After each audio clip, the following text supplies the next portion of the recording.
The chair wishes to mark the return to the chamber of our dear friend and colleague from Louisiana, Mr. Steve Scalise.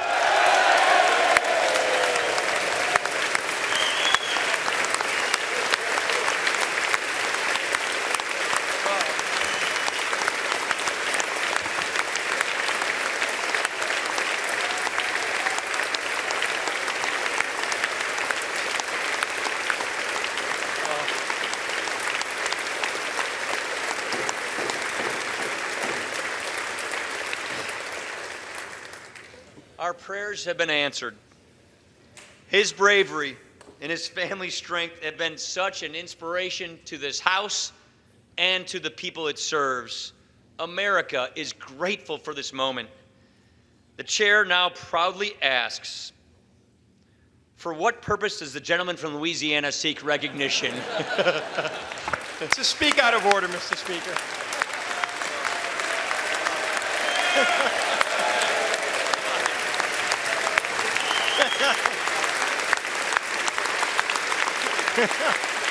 What other motions would you like me to do?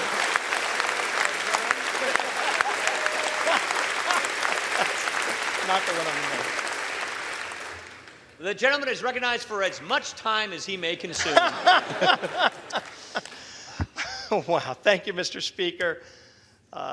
You have no idea how great this feels to be back here at work in the People's House.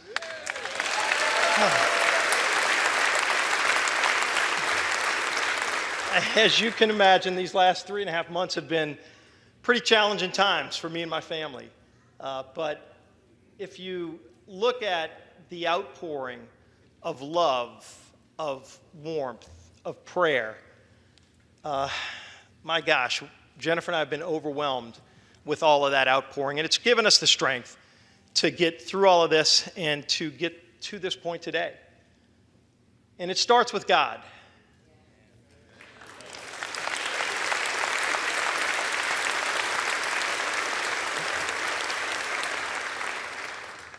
When I was laying out on that ball field, the first thing I did once I was down and I couldn't move anymore is I just started to pray. And I will tell you, it gave me an unbelievable sense of calm, knowing that at that point it was in God's hands. But I prayed for very specific things. And I will tell you, pretty much every one of those prayers was answered. And they were some pretty challenging prayers I was putting in God's hands. But He really did deliver for me and my family, and it just gives you that renewed faith in understanding that the power of prayer is something that you just cannot underestimate.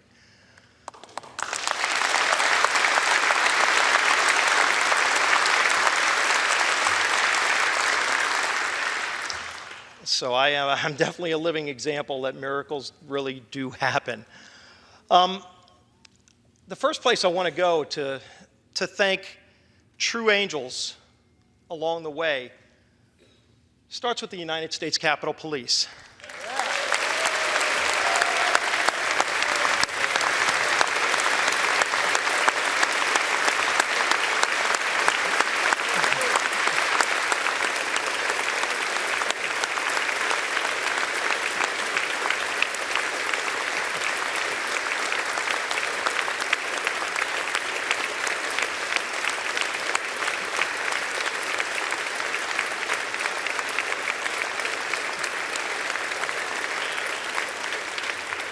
When I was elected majority whip, as you know, the elected leadership has a security detail. And if anybody ever wondered why we're assigned security detail, I surely found out that day. And let me tell you, I want to specifically mention Crystal Griner and David Bailey.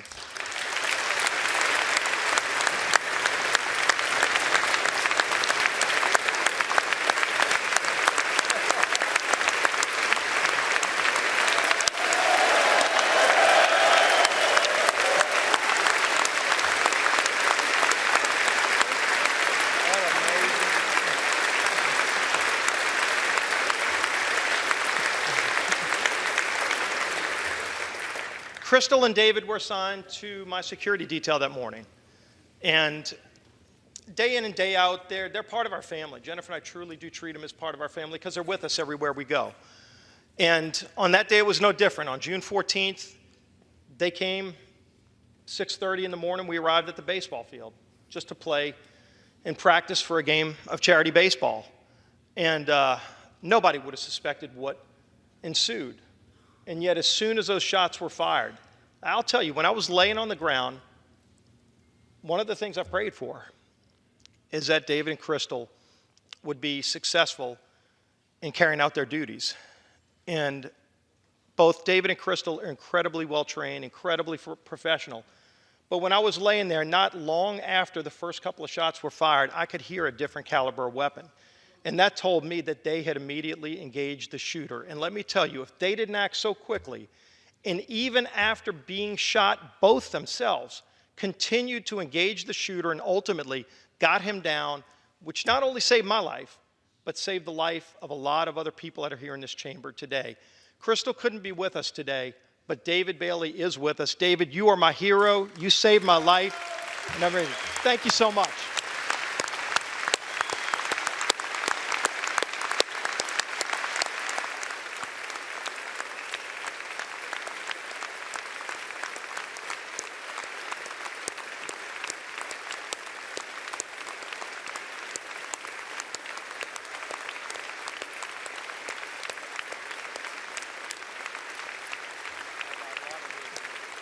Thanks.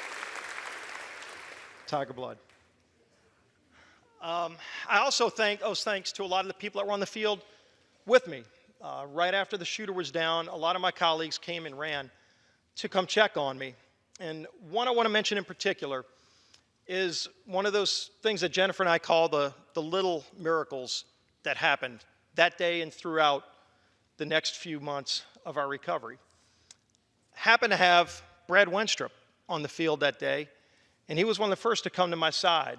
And as you know, Brad's not only a doctor, but he's a decorated Army Ranger who served in combat. And one of his roles and missions was to take care of people that were wounded before they went off on the helicopter to go get prepared.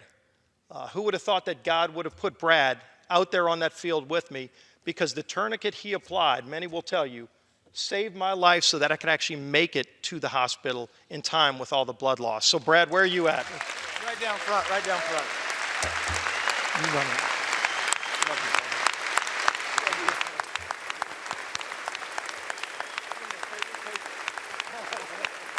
I'm glad I made it back.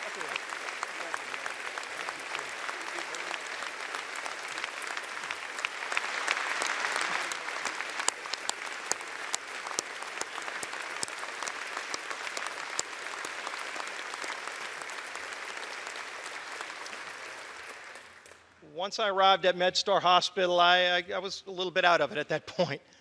But luckily, I ended up in the trusted hands of Dr. Jack Sava and his great team over at MedStar. They gave me a second chance at life. And through many, many surgeries, where my life was truly in the balance, a few of those, they did a wonderful job at making sure that I was well taken care of and ultimately made it through that point so I could get to Dr. Golden and his team, who actually put me back together again, which was quite a task, to the point where I'm actually able to relearn how to walk again. So Dr. Sava, Dr. Golden, thank you for being here, and thanks for your team's work.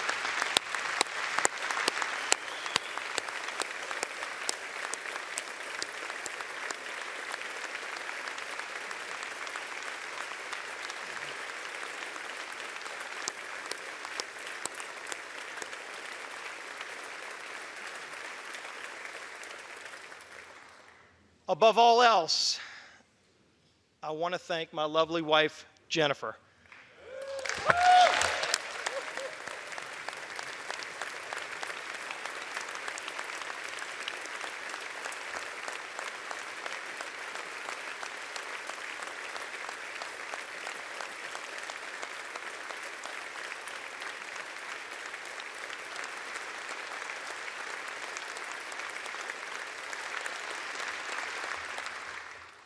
Those of you who know her know how strong Jennifer is.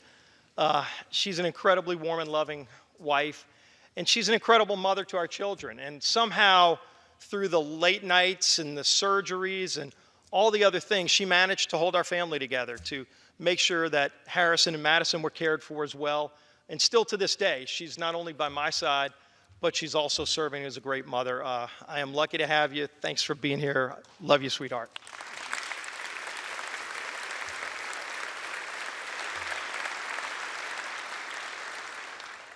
And while it's been a challenging time for my family, the thing that really overwhelmed us from the start was the outpouring of love and warmth and prayers.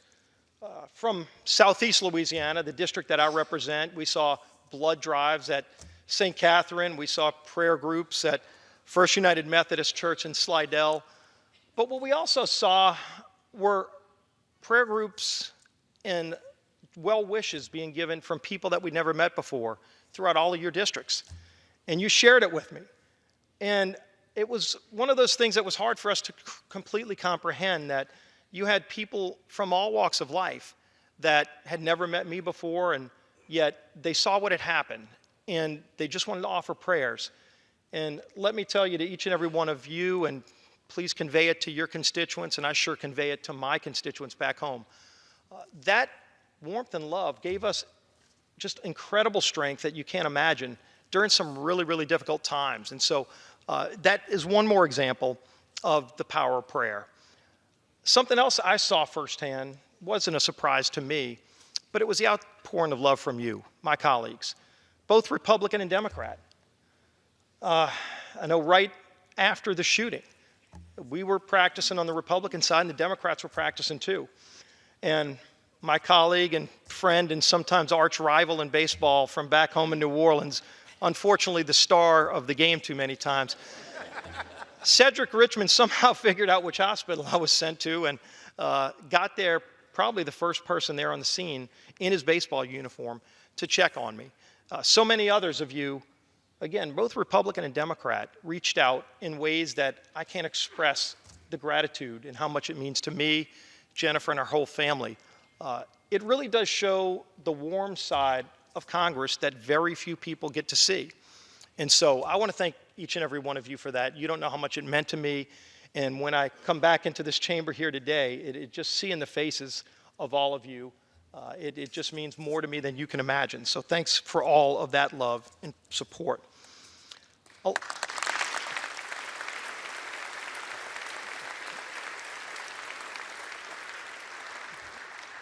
A lot of people ask, did this event change you? And I think those of you who know me know I'm an optimistic person. I'm just a fun-loving person. I'm from South Louisiana, and we believe you work hard and you play hard, and joie de vivre. Is an event like this going to really change that? And the first thing I can tell you is, yes, it changed me, but not in the ways you might think. It's only strengthened my faith in God, and it's really crystallized what shows up as the goodness in people. I got to see that goodness in people.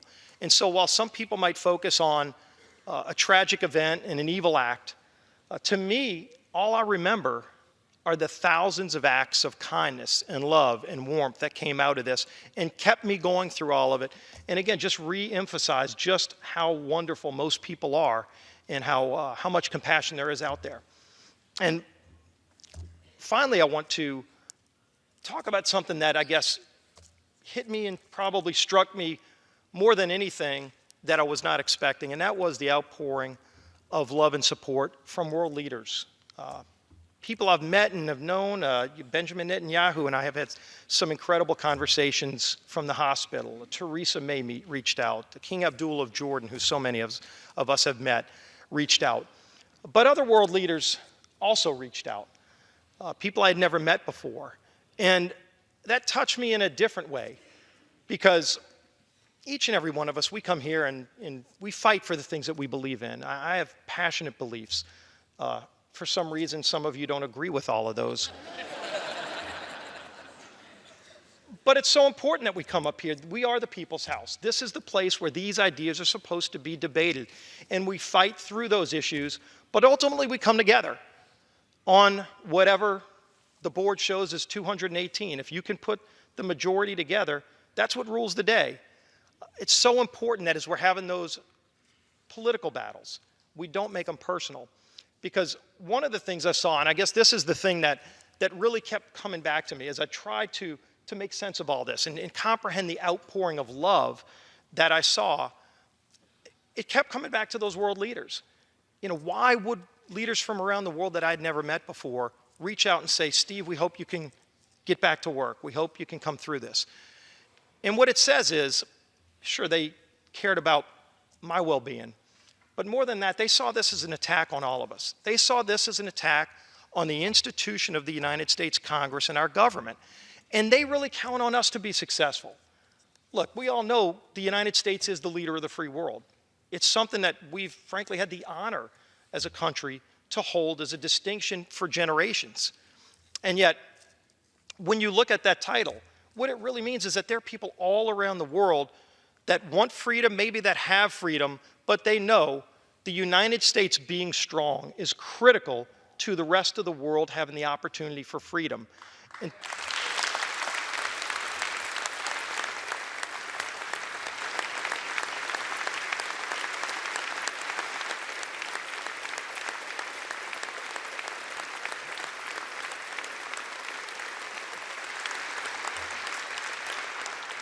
but that's why I'm so excited to be back, because as we're fighting through the issues of the day, let's just keep in mind that we rise above the challenges of the day and understand that it's not just us and our constituents and the country, the United States, that's counting on us being successful.